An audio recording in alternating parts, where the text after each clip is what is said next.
تخيل يجيلك بوكس اسود فخم جواه لغز، لو حليته هتاخد دعوة للعبة اسكيب روم، والجايزة عبارة عن 10,000 دولار.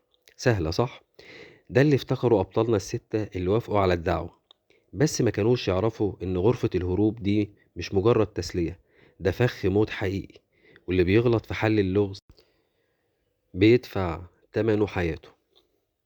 القصة بتبدأ بست أشخاص من خلفيات مختلفة تماما، بس في حاجة واحدة بس بتجمعهم، إن كلهم الناجين الوحيدين من حوادث قديمة. زوي طالبة عبقرية في الفيزياء، انطوائية وذكية بشكل مرعب. قبل عامين كانت على متن طائرة تحطمت وكانت هي الناجية الوحيدة.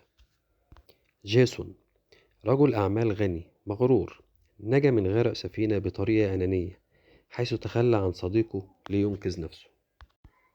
أماندا جندية سابقة في حرب أفغانستان، كانت قائدة، انفجر بيها لغم أرضي فقتل جميع جنودها، وهي الوحيدة اللي نجت. بين شاب بسيط شغال في متجر، مدمن كحول، كان يقود سيارته في حالة سكر واتحطمت بيه، مات جميع أصدقائه في الحادث وهو الوحيد اللي نجا. مايك سائق شاحنة من الطبقة العاملة، نجا من انهيار منجم تحت الأرض بعد أن حوصر لمدة أيام.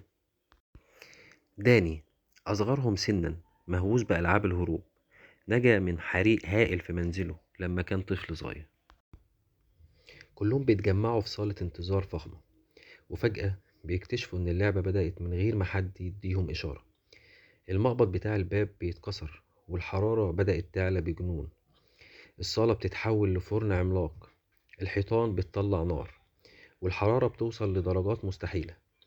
هنا بنشوف أول ملامح ذكاء زوي، اللي بتكتشف إن اللغز مستخبي في أكواب المية اللي على المكتب، لازم يضغطوا عليها بترتيب معين عشان يفتحوا مخرج الطوارئ.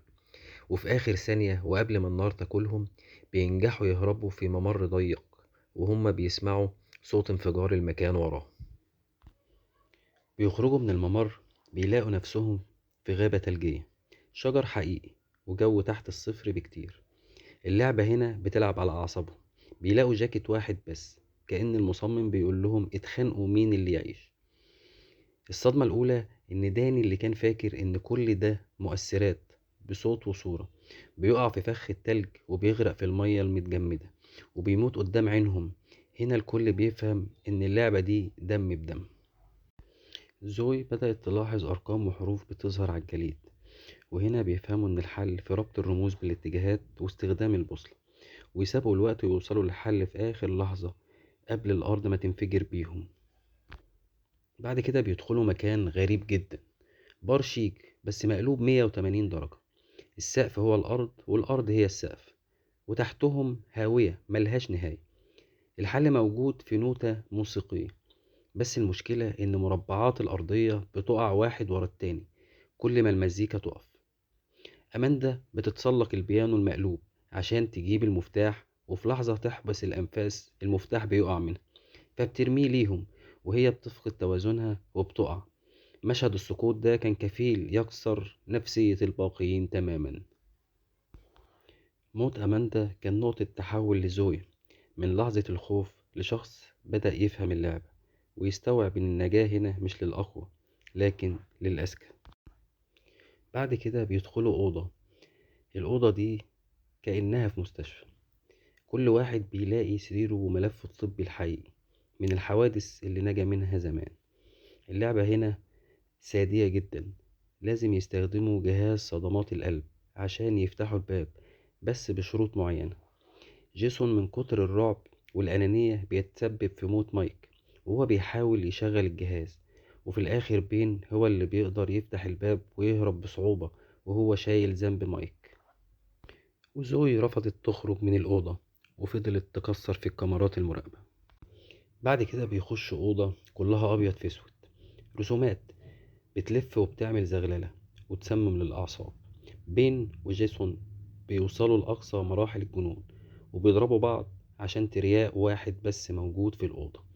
بين بيدافع عن نفسه وبيقتل جيسون وبياخد الحقنة ويدخل الغرفة الأخيرة وهو منهار.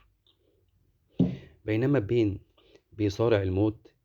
بنكتشف إن زوي ما ماتتش في أوضة المستشفى، هي ذكائها خلاها تفهم إن اللعبة سيستم، فبدأت تكسر كاميرات المراقبة واستخبت في زاوية ميتة، واستخدمت أنابيب الأكسجين عشان تعيش. بين بيوصل للمكتب الفخم بتاع مصمم اللعبة. المصمم بيظهر ببرود ويقول له مبروك، انت المحظوظ اللي عاش. وقبل ما يقتله زوي بتهجم عليه فجأة ومعاها سلاح خدتهم الحراس. الاتنين بيتعاونوا في ملحمة أخيرة وبيقتلوا سيد اللعبة، وبيهربوا من المبنى قبل ما يتم تدمير كل الأدلة. زوي بتروح للشرطة وبتحكي كل اللي حصل، إن في منظمة وفي ناس ماتت وإن في لعبة قاتلة. لكن لما الشرطة بتروح المكان ما بيلاقوش أي حاجة، المبنى كله فاضي، مفيش غرف مفيش أدلة، ولا كأن في لعبة حصلت أصلا. بعد كام شهر زوي بتقابل بين وبتقوله إنها لقت خيط يوصلهم للمنظمة السرية اللي عملت فيهم كده في نيويورك. هما فاكرين إنهم انتصروا، بس الصدمة إن الكاميرا بتورينا إن المنظمة كانت مراقبة كل حرف قالوه. الفيلم بيقفل على مشهد رعب حقيقي، زوي وبين في الطيارة والمصمم الجديد بيضحك وهو بيجهز سكيب روم جوه الطيارة نفسها في الجو. يعني اللعبة لسه ما خلصتش، دي يا دوب بتبدأ. لو عجبكم الملخص ده ما تنسوش تعملوا لايك وتشتركوا في القناة، وقولولي في التعليقات لو كنت مكان زوي كنت هتلتزم بالقواعد ولا هتكسر الكاميرات زيها. أشوفكم في الفيلم الجاي. سلام.